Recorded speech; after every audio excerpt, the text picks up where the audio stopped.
Okay, I want to welcome everybody who is participating in the virtual town hall meeting tonight via our YouTube page. Welcome everyone, thanks for tuning in. I am Thomas Brook, I'm the Director of Communications for Peoria Public Schools, and I'll be here moderating today for this virtual town hall meeting. And I have with me today two great guests who will be able to answer a lot of questions and hopefully inform you on the Balanced Calendar proposal. So these two are our co-leads for the Balanced Calendar Exploration Committee. So we have Dr. Sandra Wilson here, and then also Joshua Collins. So thanks for being here, guys. Again, like I said, this is a virtual town hall meeting. The questions are designed to hopefully answer some family or parents' questions, so things that might affect you, your family, or your student. So that'll be, and this is the first of 4 town hall meetings we'll have. So this we're going to get real familiar with each other for sure over the next couple of weeks. So I'll get to start us right away here. Dr. Wilson, would you like to just do a brief overview and intro to the work that we've been doing for a couple months now? For sure. Thank you, Thomas. So first of all, we find ourselves looking at a way to intensely support our students for social, emotional, and academic needs. So our superintendent, Dr. Sharon Karat, provided a charge for our district. And her charge was this: the Balanced Calendar Committee will revisit the feasibility of providing a balanced calendar schedule starting with the 2022-23 school year to address COVID-19 learning loss and accelerate learning. So that charge was delivered in December, and we got busy with the work. So who am I talking about when I say we? So we have 3 separate committees with a total of 91 people over various stakeholder groups. These committees are formed with the Peoria Public School Administration. That's the core committee, and that committee really kind of mapped out the framework and organized the work. Then we have an impact committee that is representatives from stakeholder groups, and all information flows from the impact committee to the stakeholders and the subcommittee. So they're kind of a middle group. And then we have subcommittees, and the subcommittees were formed to really address the different concerns and barriers and questions that we had for the balanced calendar. So the questions that we had really fell into 6 categories, so we created 6 subcommittees. One was building and grounds, to focus on those questions, athletics, student achievement, finance, staffing, and community. So again, those subcommittees met then once a week over a 2-month period, and they really grappled with a lot of questions that were developed from the various stakeholders. We had over 120 concerns and barriers, and so we worked through to find solutions to those questions. So we also, as part of our work, we also had an initial family staff survey, and that was to gather just a general feeling and overview about balanced calendar. It was really just a perceptual data survey, and we had 677 responses from families, and we had 401 responses from the staff. So we had a good turnout of that. We also have research that we have looked at about the balanced calendar, and we also completed interviews for districts that are currently operating under a balanced calendar situation. So what does our timeline look like? We started the work December 3rd, and the core team, as I said, they planned out kind of the organization of the work and the timeline. We presented December 14th to our Board of Education the general overview of the work. And then in January, the impact group started meeting, gathering information, gathering questions. And then we also completed another presentation to our Board of Education in January. In February, our impact groups met again. We also had that online survey that I talked about. We looked at research, and we also did the interviews. In February, we also did a board presentation as well. Our goal is to update our Board of Education each month as we find new and additional information. We also developed a frequently asked question that's on the website. We also presented to our PTO council meeting, and we're also open to any groups that want to come and hear information, or we can certainly go to you as well. And March 22nd, we'll give another update to our Board of Education, and the goal is to have a vote on the proposal in the first board meeting in April. So as Thomas mentioned, we have 4 town halls. That's the work that we're doing right now. We have 2 this week. We have 1 tonight and 1 tomorrow night virtually. And then next week, we have 1 at Manual High School, March 23rd, and we also have 1 scheduled at Peoria High on March 24th. So we hope to continually educate and answer questions. If you're interested and you do have questions or you're wondering about a few things, you can go to the Peoria Public Schools website, and at the top there is a red border, and there is a special place called Balance Calendar. And when you click on that, you will get our plan. And so we do have a Balance Calendar plan that maps out all of our work. The subcommittees, as I said, they developed solutions to all those questions, and so that's here. So that's available. We also have the board updates. We also have sample calendars. If you're visual, like, what does this look like? Like, what would this month look like? When does this start? So we have sample calendars for the 22-23 school year, just so you can get a glimpse of what it could possibly look like.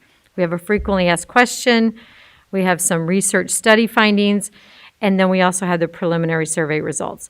So there's lots of information. If tonight you still have additional questions, hopefully you can find out some answers there. So with that being said, that's kind of our overview and what we've been up to. All right, perfect. Thank you, Dr. Wilson. And this is just to let you know, the format will be, I will switch up. We have our 2 experts here, so might as well pick their brains here. So I'm going to be asking a question. I'll just go back and forth asking questions. And these were questions sent directly from our parents or families. They're items that or information they're looking to know, questions they might have on certain aspects of what a balanced calendar might look like or what the proposal looks like. So these were submitted by you, and so we're hoping to answer to the best of our ability. So I'll just be going back and forth while we're doing this. So I'll get us started here. For the first question, I'll direct this to Dr. Wilson, to you. It's a 2-parter. So what is the reason the district is exploring the transition to a balanced calendar?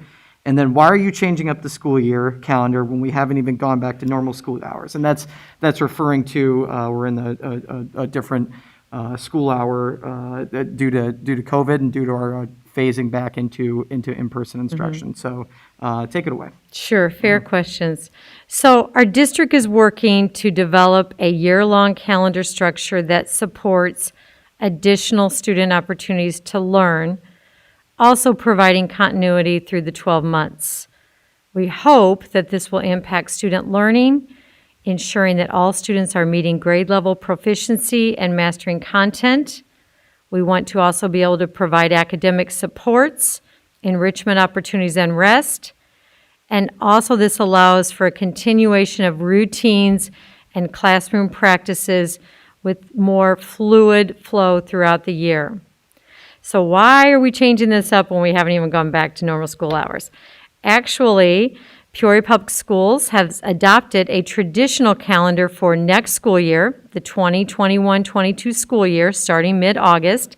It's posted on our website. The balanced calendar proposal would start in the following year, which is the 2022-23 school year. Perfect. Yep. So that's there is that gap year that will be normal if the board were to approve this, there would be a year in between where we'd be, operating under more normal circumstances, we hope. Next question for Josh here. Would childcare be available during breaks? Will the traditional summer childcare programs be available during these breaks? Thank you, Thomas. So multiple community organizations and agencies were involved at the subcommittee level, problem solved over the last 2 months, and expressed willingness to provide those opportunities to families if the proposal is approved. We will work with these organizations and agencies to assist with childcare during breaks. However, the district does not provide childcare during breaks in a traditional year. Thank you, Josh. Okay, next one for you, Dr. Wilson. Will the surrounding area offer camps, daycare like they would in a typical summer off? Although we can't speak for all of our stakeholders, many of our community partners were part of the subcommittee or the impact committee that I spoke about earlier. They all want to work to find solutions for any changes created by the balanced calendar, and they expressed a willingness to provide opportunities over the periodic intersession periods. Okay, great, thank you. Josh, question for you from a parent. How strongly are you considering the modified calendar? It seems to be a better fit. Will there be options for true summer school? So that's two-parter. So how strongly are you considering the modified calendar? And then will there be options for true summer school? Sure. So the committee is exploring all calendar options, but the draft proposal provides solutions for a balanced calendar specifically. So if you go on our website and you look at the draft proposal that's on the website, that addresses the balanced calendar specifically. And during the 2021 school year, Peoria Public Schools will host a six-week summer school option for grade levels K through 12. Thank you, Josh, and thank you for letting us know about the summer school option. Again, parents, if you're interested in that, please contact your principal, and enrollment packets will start going out for that after spring break. Okay, for the next question, Dr. Wilson, this parent asked, I don't understand how 6 weeks of summer in the year of 2022-23 is possible with the balanced year. Wouldn't that just be the modified calendar? Good question. There will be 3 weeks in June. There's 4 split days between June and July, and then there's 2 weeks in July, and then school will be starting the 3rd week of July, which really creates that 6-week summer. Yep. So there's still that 6-week summer break in the balanced calendar template. So, okay, Josh, why is this plan to start the balanced calendar? That is proposal. Why is this plan to start in the 2022-23 school year? If it's supposed to correct what was lost by the pandemic, and that's a learning loss, I believe this parent is referencing, why are we waiting so long? Okay, great question. So due to HAVAC projects, we are not scheduled to have air conditioning in all buildings throughout the district until July of 2022 for the start of the 22-23 school year. So that's when we'll have air conditioning available in all of our buildings, and we can really consider a July start time. Right, absolutely, and that's as anyone who's been in the buildings in August, they're surely hot, or July even. So that would definitely be a necessity. And those projects were all those HVAC projects were all funded several years ago by the tax referendum that helped out school facilities in Peoria County, and so we've been using that additional money to install HVAC in all of our schools. Okay, Dr. Wilson. How would the balanced calendar affect sports? So the athletics, we had a specific athletics subcommittee because there were lots of questions about sports and concerns. So the subcommittee, the balanced calendar committee, investigated the impact and all of those pieces for the balanced calendar on sports for grades 6 through 12. And it was determined athletic practices and contests could be scheduled without any conflict or interruption. Thank you, Dr. Wilson. Yeah, we had our athletic directors and pretty much all of our athletics brain trust involved in that subcommittee with a lot of expertise on scheduling and everything like that. So it was great to have them involved in this process. Okay, Josh, would enrichment opportunities would enrichment be mandatory on these intersessions or breaks? And so we're talking about these breaks that would be sprinkled throughout the balanced calendar. Mm-hmm, absolutely. So. In all honesty, this decision has not been finalized. So intersessions or breaks will provide multiple opportunities for additional student learning, including enrichment and academic support for struggling learners.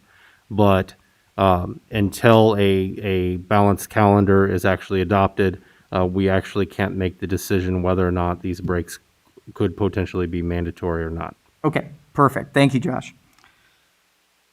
Dr. Wilson, are you considering, or is the district, not you personally, Okay. are you considering restructuring all exam period times, projects, and all school activities in general, given that the working time will be reduced, so it is also balanced accordingly?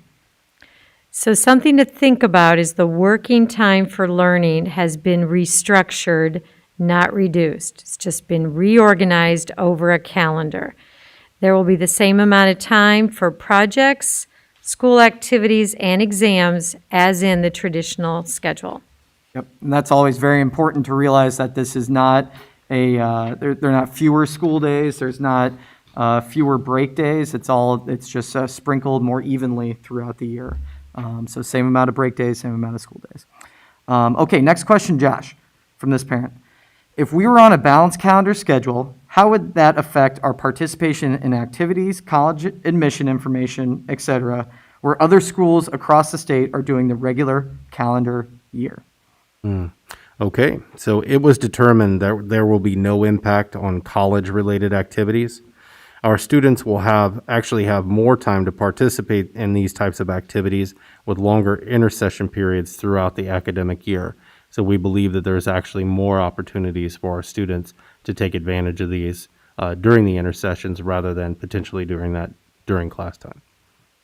Okay, perfect. Thank you, Josh. Okay. Dr. Wilson, how are you going to get students to buy into and this is obviously when these questions are coming in from parents, they're directed at the Balanced Calendar Committee as a whole. So how are you going to get students to buy into an intervention program when it's much more rewarding to them to be at home, having fun like their peers? And so this is kind of referring to those intercession academic support or enrichment opportunities. I know, the whole work versus fun dilemma. That's a good one. So the balanced calendar may prove to be more beneficial as providing academic support in an intersession might be easier than giving up a whole summer, as they might have to do now, to provide academic supports to a struggling learner. Okay, thank you so much. Next question here for Josh.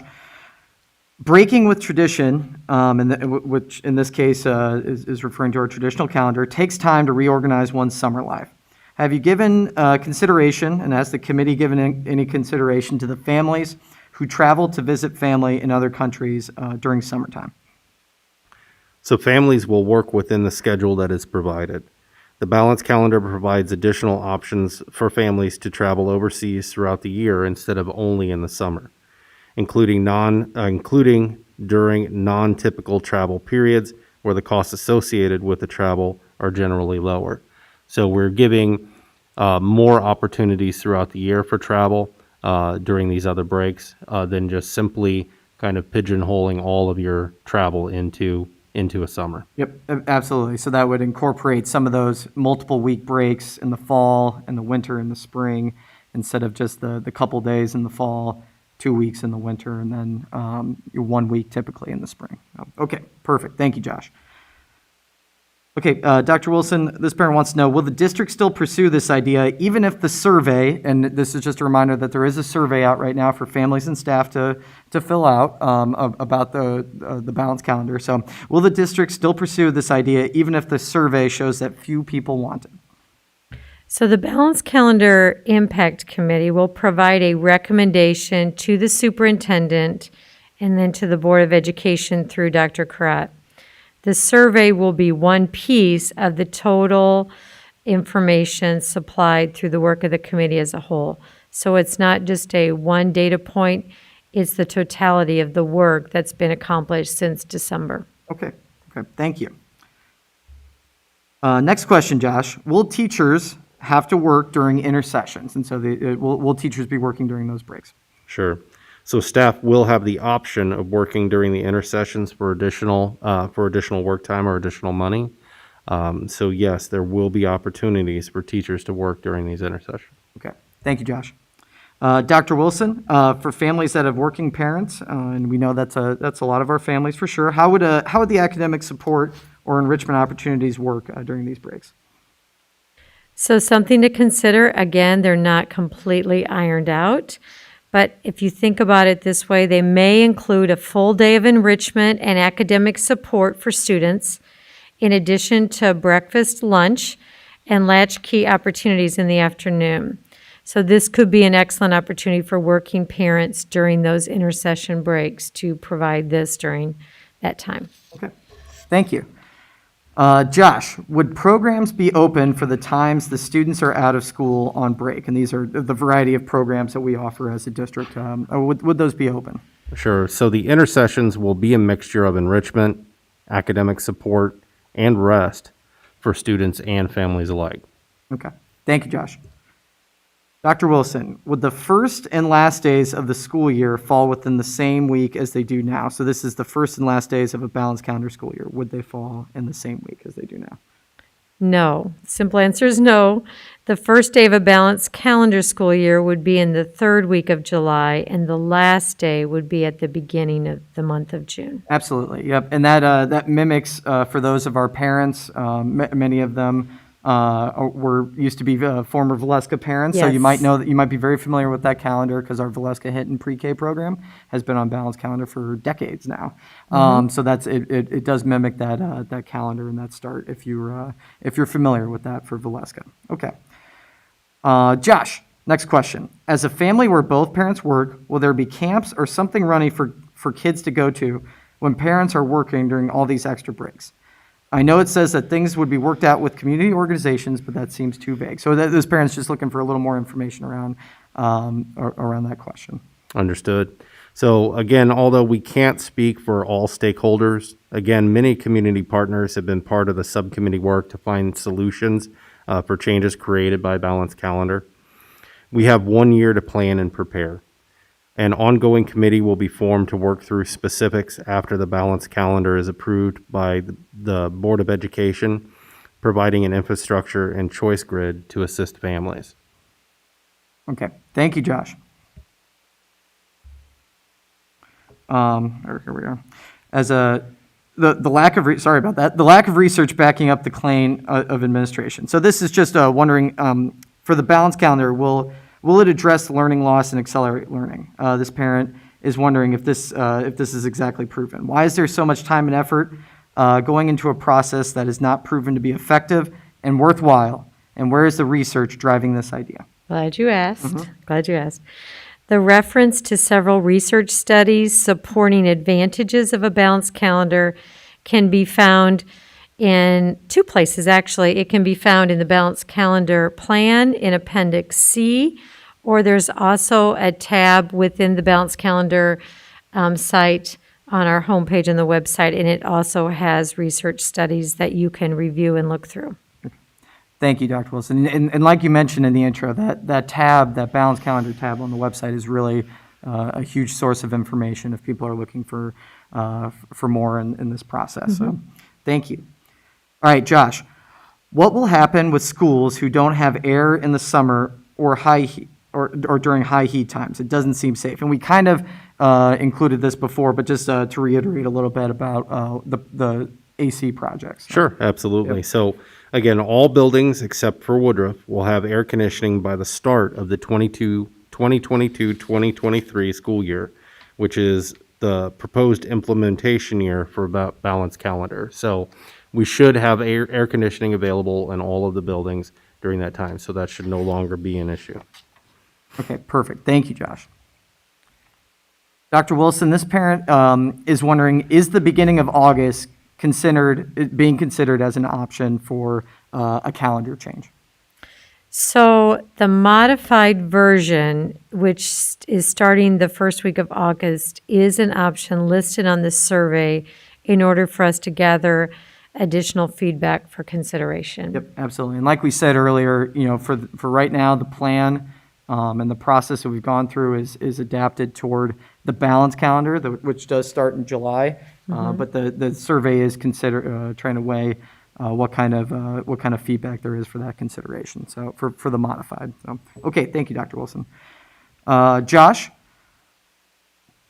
with keeping the traditional calendar, why not add a voluntary summer session as another option? So I think this parent's just wondering about why a voluntary summer session is not not an option, but I think you can point to that we do have this actually.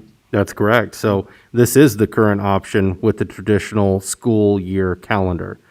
So we are looking at different options to provide additional support throughout the school year. The balanced calendar provides opportunities for both rest and academics. So for the upcoming school year, we have traditional calendar, but this summer, coming up here, June, July, August of 2021, we will be offering a summer school opportunities for our students and families to take advantage of. Thank you, Josh. Dr. Wilson, next question. If one balanced calendar option is presented to the school board to approve, how will the administration decide between two options to submit? And so can you just shed some light on that process a little bit? For sure. So only one option will be submitted to the Dr. Crott for the Board of Education to vote on. That recommendation will be based on the recommendation from the Balanced Calendar Impact Committee. That's one of those committees I talked about that has a variety of stakeholders both in and out of the district, along with the feedback collected during the committee's exploration process these last 3 months. So it'll be one option, and it will be compiled with all of the data from the work of the Balanced Calendar. Okay, perfect. Thank you, Dr. Wilson. You're welcome. And the last question we have that was pre-submitted that we wanted to go over, and we do have a couple that trickled in that we can address partially that have come in during the meeting. But the last one we want to get to right here. So Josh, if you can take this one from this parent. Many high school students use the summer months to prepare for college financially through employment and by participating in sports in an attempt to receive college scholarships. What, if any, consideration has been given to this? All right, so the balanced calendar features the same number of break days as the traditional calendar, but spreads it out more evenly throughout the year. In a balanced calendar, multiple intersessions throughout the year provide additional opportunities for high school students to prepare for college and/or career necessities following their graduation from high school. Thank you so much, Josh. And like you said, we had an athletic subcommittee that really dug into that, and in their view, there was going to be limited, if none at all, interruption on athletic activities for our students if there were to be a transition to balanced calendar. So a couple, we did want to address a couple questions that rolled in while we were answering these pre-submitted questions, and thank you again for sending all these in. We really appreciate the feedback. We're hoping this is enlightening, and hopefully it's bringing people along in the process a little bit. One thing that one parent just wanted to send in during this is, what do you expect to be the additional costs for implementing this? And this is not that has not happened yet, but I did just want to have us speak to it a little bit, if you could there, Josh. Sure. So I was leading the finance committee. Our finance people are still actually kind of working on that, looking at the differences. But what I can tell you right now is what we're looking at is we have 176 school days for the students, 180 days for staff. That does not change. In addition to that, when you look at the length of our summer school and you apply that during the intersessions, again, the number of days does not change. So from an overview, as long as the days remain the same, there should be no real financial impact from that point of view. Now, obviously, during the change and things like that, there are other little nuances here that our finance team is looking into to get a better picture of that.